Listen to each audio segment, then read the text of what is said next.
मनाया जा रहा है इधर उधर। कंस को रात्रि रात्रि भर निद्रा नहीं आती। क्यों? क्योंकि उसका काल जन्म ले चुका है। तो आपातकालीन सभा बुलाई, सैनिकों को आदेश दिया कि जाओ और जाकर के जितने बालक 6 महीने में जन्मे हो सबको मार कर आओ। लेकिन अब सैनिकों को अंदर अपने घर में जाने कौन देगा? ब्रजवासी जानते हैं कि ये कंस के सैनिक हैं, तो इनको क्या अपने बालकों को सौंपेंगे? इसलिए वहीं पर खड़ी पूतना बोली कि महाराज और कोई नहीं, मैं जाऊंगी इस कार्य को करने के लिए, और जाऊंगी अपने स्तनों में जहर लगा करके और दुग्ध पान कराऊंगी, और जितने बालक 6 महीने में जन्मे होंगे उनको मार करके वापस आ जाऊंगी। पर महाराज कंस ने कहा कि तुम्हें जाने कौन देगा? इतनी काली काली राक्षसी, इतनी लंबी विशाल चौड़ी, तुम्हें जाने कौन देगा? बोले महाराज कोई बात नहीं ना, आजकल ब्यूटी पार्लर भी तो चला है, काले से गोरा बन जाते हैं ना, ब्यूटी पार्लर में जाइए और काले से गोरे हैं जाइए, मेकअप कर लेंगे, क्या दिक्कत है महाराज? बोले पूतना वही बता रही है, पहले के समय में भी था महाराज कि पुट्टी कर लेंगे पूरे चेहरे पर, ये पुट्टी ही होती है महाराज। पहले दिन देखो तो दूसरे तरह चेहरा रहे, और दूसरे दिन बोले जब वही लड़की आए तो उसका पति उसे न पहचान पाए, ऐसी विडंबना है संसार। कहा जाता है कि भगवान से कुछ तो डरो महाराज, इन ब्यूटी पार्लर वालियों को ना नरक में भी जगह नहीं मिलेगी। देखिए बुरा मत मानिएगा, लेकिन कुछ तो डरना चाहिए ना भगवान से। मतलब पूरे का पूरा बदल देती, हुलिया ही काली कलूटी जाओ और गोरी होकर क्या जाओ। कहा जाता है ना कि ये जिस प्रकार गाड़ी का गैरेज होता है ना, पुरानी गाड़ी लाइए और नई करके ले जाइए, उसी प्रकार पुरानी आए और नई करके तैयार करके ले जाइए। ऐसी विडंबना है संसार की।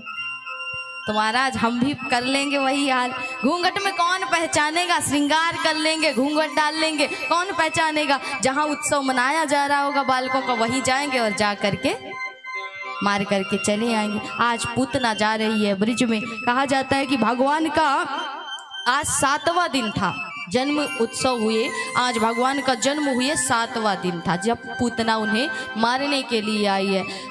पूतना जा करके ब्रिज में जितने भी बालक जन्मे उनको मारने लगी, तो भगवान ने अपनी ओर आकर्षित किया इसे। क्यों? क्योंकि अगर पूतना सबको मार देगी तो हम खेलेंगे किसके साथ? इसलिए भगवान ने सीधे पूतना को योग माया के द्वारा अपनी ओर आकर्षित किया, और पूतना पहुंच गई सीधे कन्हैया के जन्म स्थली में, नंद बाबा के महल में, जहां आज कन्हैया का उत्सव मनाया जा रहा था। लोगों ने देखा पूतना को, तो देख करके सब एक दूसरे से बोलने लगे कि भैया जे कौन सी आ गई ऐसी विशाल। अब पूतना कितना भी श्रृंगार बदल लेगी, लेकिन लंबाई कहाँ जाएगी? राक्षसों की लंबाई कुछ ज़्यादा ही होती है महाराज, इसलिए ये लंबाई कहाँ जाएगी? ये साधारण मनुष्यों से अलग ही होते हैं, तो इनकी लंबाई से पता चल गया। लोगों ने कहा भैया जे कौन आई? बोले आई होगी कोई यशोदा की सखी, हमको क्या करना, हमको तो उत्सव मनाने दो। सबरे उत्सव में मगन। नंद रानी बैठी थी पलना के पास, कन्हैया को झूला झूलाते हुए, वहीं पर सीधे पूतना पहुंची।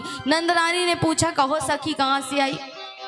बोले मैंने सुनी कि तैने लाला जाइए, सो ही याकू आशीर्वाद देवे की खातिर आ गई, तो तेरो भी तो लाला है, याकू आशीर्वाद दे, मैं जरा अतिथि सत्कार करके आऊंगी। अब पूतना को यहाँ पर मौका मिल गया कि पूरा स्थल खाली। पूतना ने देखा कि सब उत्सव मनाने में लगे हैं, कन्हैया को उठाया, उठा करके जैसे ही दुग्ध पान कराया, भगवान भी आनंद ले रहे हैं। क्यों? क्योंकि ये पूतना कौन है? बोले बलि महाराज की पुत्री रत्नमाला। इसने भगवान वामन को देखा था तो इसके मन में जिज्ञासा जगी थी कि कितना सुंदर स्वरूप है, अगर ऐसी संतान मुझे मिल जाए तो मेरा भाग्य उदय हो जाए। तो भगवान ने कहा तुम्हारी इच्छा पूर्ण कर देंगे। लेकिन जैसे ही वो विशाल स्वरूप भगवान ने धारण किया, विराट स्वरूप जब वामन प्रभु ने धारण किया, बलि को छला, तो यही रत्नमाला कहती कि ऐसे छलिया को तो जहर दे करके मार देना चाहिए। तो आज भगवान दोनों इच्छाओं को पूरी कर रहे हैं। आज मात्र सुख भी दे रहे हैं, पुत्र बन करके गोद में बैठी हुई है, दुग्ध पान कर रहे हैं, और जहर का भी भगवान पान कर रहे हैं।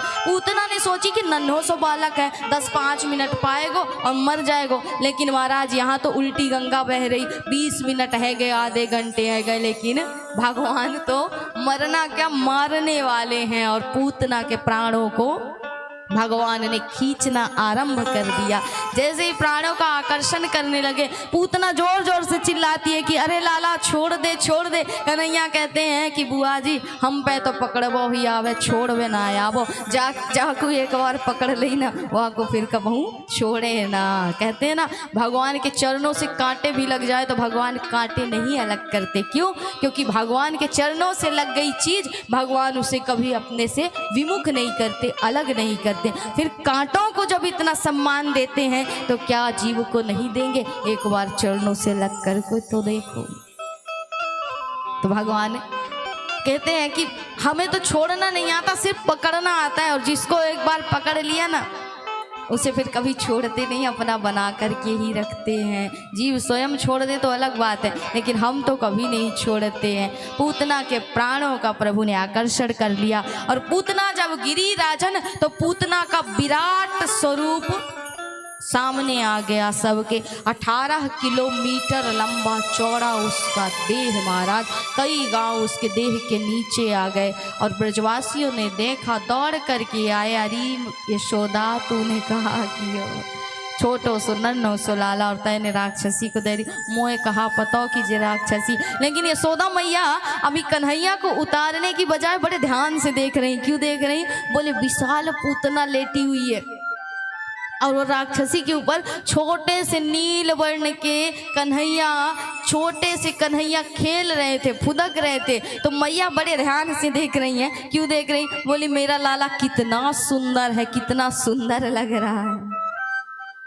मैया बड़े ध्यान से देख गई। लाला को उतारा, उनका राइनोन उतारती है मैया। यही है बात सल्य यशोदा और ब्रजवासियों का गोविंद जीवन पर्यंत नहीं भूल पाए। और कहते हैं भगवान कि अनंत अवतार ले लूं, अनंत जन्म ले लूं, लेकिन यशोदा सा प्रेम, ब्रजवासियों सा प्रेम शायद मुझे कोई नहीं कर पाएगा। हर क्षण सिर्फ चिंता लाला की। आज कन्हैया को उतारा और राजन जब पूतना के शरीर को अग्नि के हवाले किया गया, चिता के हवाले किया गया, तो एक पूरे ब्रज में एक ऐसी सुगंध फैली, ऐसी सुगंध फैली कि जिसका वर्णन नहीं। परीक्षित कहते हैं कि प्रभु राक्षसी मरी तो सुगंध आनी चाहिए कि दुर्गंध आनी चाहिए? बोले कि देखो जिसका एक बार स्पर्श ईश्वर ने कर लिया हो उसके शरीर से फिर दुर्गंध आ ही नहीं सकती।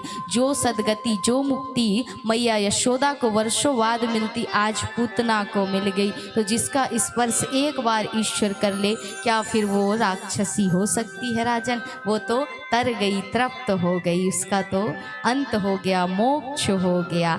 आज पूतना का उद्धार किया